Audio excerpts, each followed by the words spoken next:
আজকে আমি কুমড়ো শাক দিয়ে মাছের ঝোল করব। কড়াইয়ে দিয়ে দিচ্ছি সর্ষের তেল,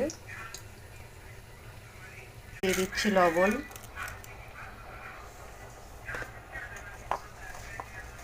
হলুদ গুঁড়ো,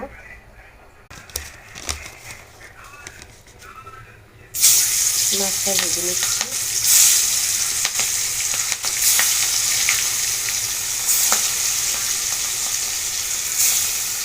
উল্টিয়ে দিচ্ছি।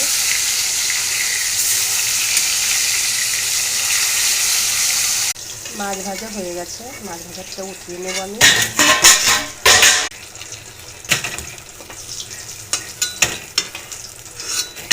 সোমবারে আমি দিয়ে দেবো সাদা জিরে, রাঁধুনি, আলু,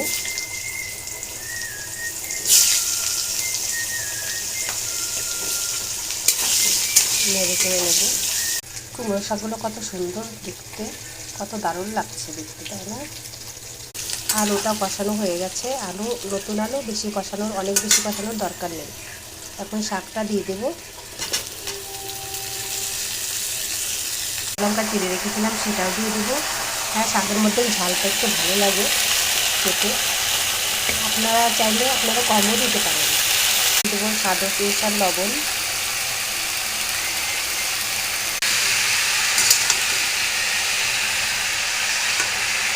হলুদ,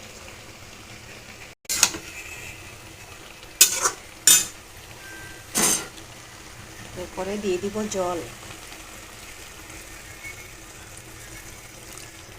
আমি এটা 10 থেকে 15 মিনিটের জন্য ফোটানোর জন্য রেখে দেব, ততক্ষণ সিদ্ধ হয়ে যাবে।